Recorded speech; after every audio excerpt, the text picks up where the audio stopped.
Bonjour, une petite vidéo de Franco Métallo, hein, avec ma petite étiquette. Alors normalement le pseudo devrait être affiché par là, hein, le pseudo, je vais le faire afficher ici, hein. Pour ceux qui suivent mes vidéos et qui comprennent pas trop pourquoi, c'est pour éviter les copies de vidéos sur d'autres sites, voilà, chez d'autres personnes. Donc, chez d'autres youtubeurs. Donc, on va parler d'autre chose, sur un autre projet. Donc, ce que je voulais faire, c'est faire en fait ce genre de petites choses là. Donc, on va enlever ça pour l'instant. Donc, on va utiliser ça, à mon avis, ça va pas être une mauvaise idée. Donc, faire ce genre de petites choses là, des petites poignées. Là, qui sont faits en plastique. Hein. Et les faire soit en aluminium, soit en refaire d'autres en plastique, d'une autre dimension ou d'une autre forme, ou en laiton si on veut s'amuser avec du laiton. Hein. Quoique le laiton, c'est pas toujours, c'est joli, mais c'est chiant à usiner, comme je vous ai expliqué. En général, quand on usine le laiton, ça gicle de partout, vous avez des petits morceaux dans tous les sens. Après, ça vous oblige à nettoyer le tour profondément, parce que sinon, ça fait un peu le bordel. Mais bon, c'est joli, c'est vrai que bon. Alors là, dans mon projet, ce que je voudrais faire, c'est faire ce genre-là, mais peut-être en alu ou en plastique. Voilà, mais de la dimension que je veux, bien sûr. Donc, à la base, mon problème, c'est que moi, j'ai pas de fraises arrondies sur le bout ici. J'ai que des fraises droites. C'est-à-dire qu'au bout, c'est plat. J'ai pas de fraises avec un arrondi au bout.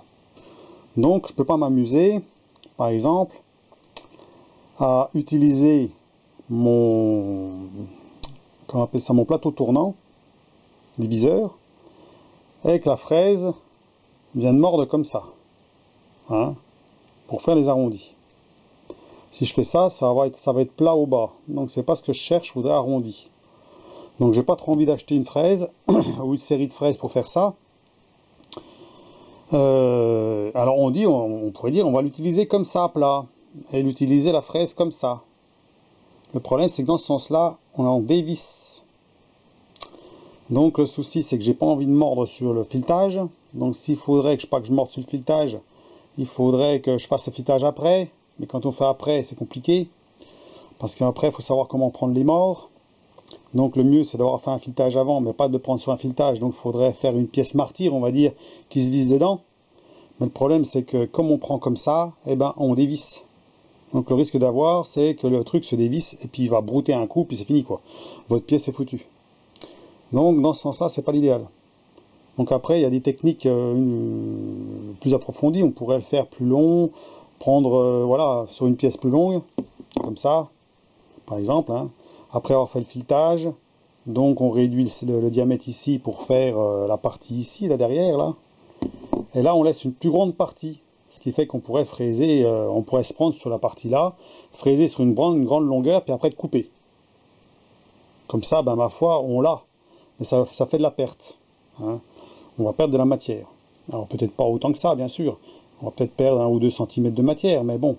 Le but, c'est d'éviter de perdre de la matière et puis de trouver un moyen d'usiner. Alors c'est sûr, comme je vous dis, le plus simple, c'est d'avoir une fraise avec des arrondis au bout. Bon, voilà. Moi, j'en ai pas. Bon. Ah, faut faire avec son. Alors j'ai l'idée d'utiliser ceci.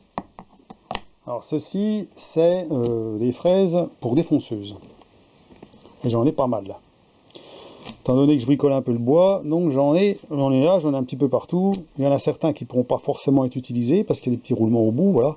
Mais d'autres, par exemple, peuvent être utilisés comme celle-ci, arrondi. Voilà.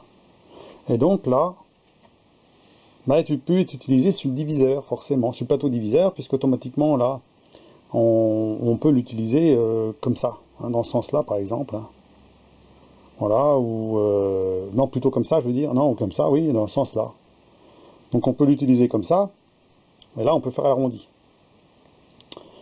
Alors, toujours le même problème, hein, il faut laisser un petit peu de marge. On a le problème du filetage là. Donc, comme je vous dis, avec la pièce martyre là, si on met un morceau d'acier ou d'alu taraudé, là, dans ce sens-là, on va plutôt, la fraise, si elle attrape, on va plutôt tendance à serrer et non à desserrer. Donc si elle est bien bloquée au départ, elle ne bougera pas. Donc là, en avançant la fraise comme ça, je pense qu'il n'y aura pas de problème. Voilà. Donc on peut faire rapidement les arrondis, hein, comme ça. sans endommager, bien entendu, le filetage qu'on va serrer avec le mandrin, puisqu'on va serrer sur une pièce qui va se visser dessus. Et tout ça sur une pièce qui va être assez courte, donc avec très peu de matière à prévoir avant pour pouvoir couper après. Voilà, bon. Après, bon, on peut couper dans une barre complète, hein, c'est possible. Hein. Mais bon, on est obligé de... je sais pas, faudrait faire des essais. J'ai pas encore essayé ça. Hein. Après, il faut voir. Peut-être qu'avec une barre un peu plus longue, on fait les encoches, on coupe et on garde le restant de la barre. Hein. Donc, comme j'ai fait sur le tour, mais c'est le diamètre. Moi, je suis limité à 20 mm, donc il ne faut pas que ça dépasse 20 mm. Si j'ai 25, ça passera pas. Automatiquement, une barre passera pas dans ma poupée fixe de mon tour. Hein. On est d'accord, hein, dans la broche. Hein. Bon, le broche, c'est limité à 20. Donc là, je suis un peu coincé. Donc, je pensais à ça. Puis je me suis dit, bon, comme il y en a beaucoup, elles coupent très très bien, je vais essayer pour voir ce que ça donne. Hein.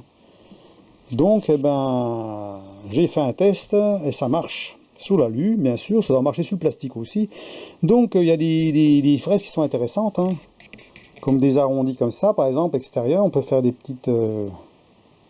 hein, des congés extérieurs comme ça, ou congés intérieurs. C'est au carbure de tungstène, des tout petites, comme ça. Celle-ci, là, la petite arrondie là. Il y en a des plus grandes ici pour faire des saignées, par exemple. Sur l'aluminium, ça pourrait être intéressant. Alors, ce qu'il fallait savoir, est-ce que ça broute ou pas? Bien sûr, si on prend d'un seul bloc, je pense que oui. Si on prend une seule passe, ça va brouter, ça c'est sûr. Hein. Mais bon, si on prend par passe successive, 1 mm par 1 mm, ça passe.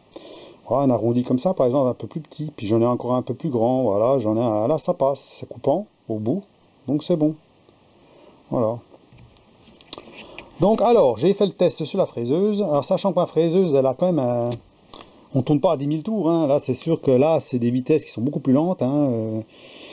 Une défonceuse c'est 8-10 000 tours, là on est à 1600. Hein. Je crois que c'est... Attendez que je regarde. Même pas, ça doit être 1200 je crois. 1420.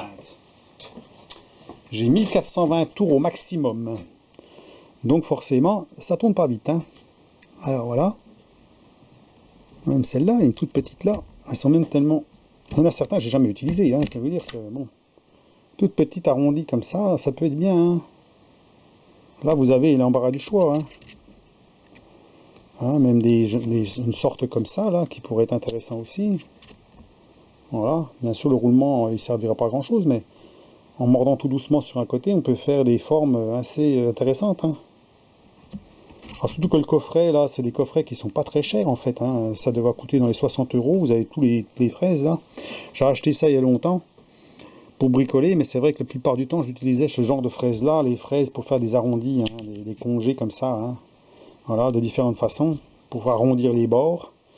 Voire, des fois, pour rectifier quelque chose, c'est bien d'avoir des fraises un peu toutes les sortes. Alors, je dis pas des grosses comme ça sur la fraiseuse, je sais pas si ça va bien marcher, peut-être. Hein. Après, il faut y aller mollo, c'est sûr. Il ne faut pas y aller comme prenant des passes de 3 mm par 3 mm. C'est sûr que là, il y a peut-être des chances que ça n'aille pas.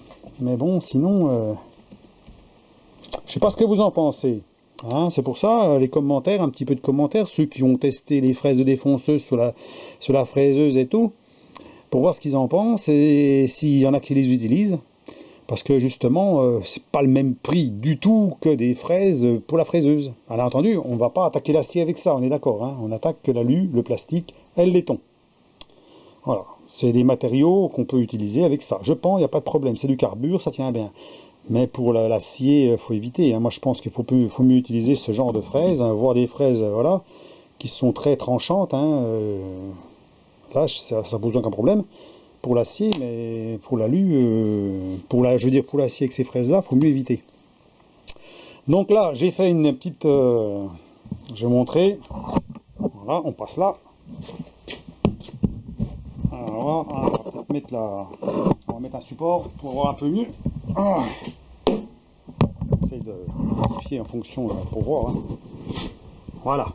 Donc là, j'ai fait une petite démonstration là. J'ai testé, donc j'ai mis une fraise arrondie au bout là, qui fait à peu près un peu plus de 10 mm. Hein, ici, donc je suis en vitesse maximum. Et j'ai déjà attaqué l'aluminium, donc millimètre par millimètre, ça descend bien. Hein. On va faire l'essai, on va bien voir. Alors ça va peut-être vibrer un petit peu parce que, comme je vous dis, moi mon établi, il n'est pas contre un mur. Hein, il est bien stable, mais le problème c'est que bon, ça génère toujours des petites vibrations. Hein, ça, il n'y aura rien à faire. Donc voilà. Alors, on va voir ça. On va mettre en route. Je sais pas si on voit bien avec le petit cache. Ah, si on voit bien. Donc allez, on met en route. Voilà. Et là, on va descendre. Donc là, je vais tangenter, hein, parce que j'ai remonté. Hein. Je vais tangenter au maximum.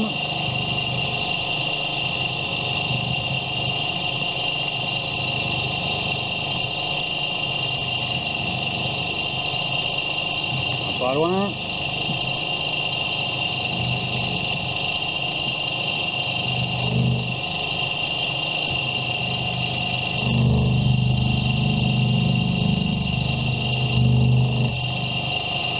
Alors ça doit vibrer un petit peu sur la caméra.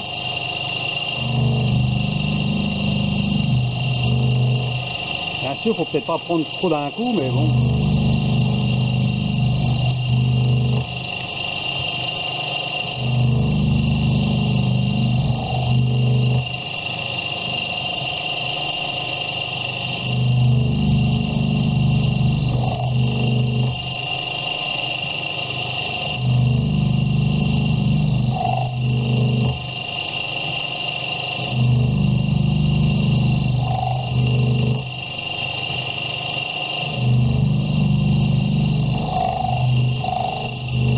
Voilà. Bon, on peut aller plus profond, hein, on peut encore aller encore un peu plus. Allez, pour. Ah, ça vibre hein, un petit peu, hein, forcément. Hein. Là, on prend des passes assez grosses, hein, mais bon, ça gêne pas, hein, c'est pas gênant. Moi qui n'aime pas les vibrations, ça passe quand même. Hein, c'est pas, on sent vraiment plus le sentir dans l'établi en fait. Hein. Parce qu'en fait, l'établi, il faudrait qu'il soit vraiment monté sur du lourd. Hein. Et là, moi, c'est du châssis en métal, donc forcément, des tubes, c'est pas forcément le plus rigide. Hein. Voilà.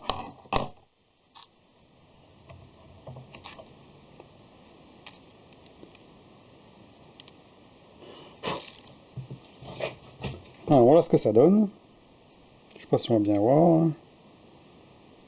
Voilà. Donc c'est propre, hein. On a bien un arrondi propre et tout.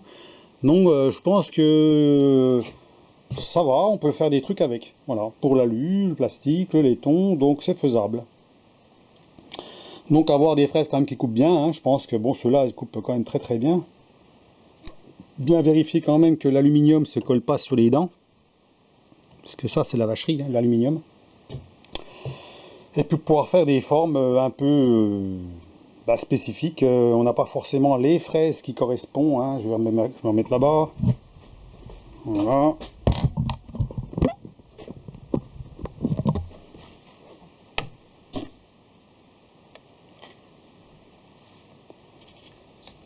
On n'a pas forcément les fraises qui correspondent à ce qu'on veut faire. Et puis là, ça pourrait être une idée. Maintenant, je vous dis, il y a certains qui peuvent être exploités, d'autres ne sont pas exploitables. Maintenant, à voir quels sont vos besoins. Hein. C'est vrai qu'il y a certaines fraises qui pourraient être intéressantes pour faire des petites saignées, des petits trucs, des petits chanfreins. Je voudrais essayer aussi pour faire des chanfreins. On a des à 45 degrés, il y en a à 60 degrés ici. J'en ai une à 60 degrés là. Faut voir. Hein. Parce que moi, en frais, je suis pas trop équipé non plus. Hein. J'en ai pas des stocks. J'ai en général pour faire de l'usinage classique, mais pas forcément pour faire des motifs. Hein. Et là, à voir. Hein. Donc ici, alors dans les commentaires, dites-moi ce que vous en pensez. Est-ce que certains l'ont déjà utilisé, hein? Est-ce qu'ils ont eu l'idée d'utiliser ce genre de fraise? Alors moi, c'est de la queue de 8 mm. Hein. Donc 8 mm, hein, c'est quand même déjà costaud. Hein. Donc il n'y a pas de problème, hein, ça tient bien. Je vous dis, c'est pas des fraises haut de gamme en plus. Hein. Ça coûte 60 euros, je crois 66 euros, j'ai dû le payer, je vous dis, il y a déjà, je sais plus combien de temps, mais bon, c'était en vente un peu partout, hein, on en trouvait partout de ça. Hein. Et puis bon, apparemment, ça coupe quand même, donc à voir. Et là, je vous dis, il y a certains, ça m'étonnerait que je puisse les utiliser, mais enfin bon, on peut toujours s'amuser avec un peu. Hein. Si je vois que ça vibre trop, de toute façon, faut éviter de prendre des trop grosses passes, c'est comme tout le reste. Hein. Bon, sur ce, je vais vous laisser parce que ça va se terminer. Et puis, ben, dites-moi ce que vous en pensez. Est-ce que l'idée est bonne ou pas? Est-ce que certains l'ont utilisé ou pas? À voir. Allez, bonne journée. Au revoir. À plus.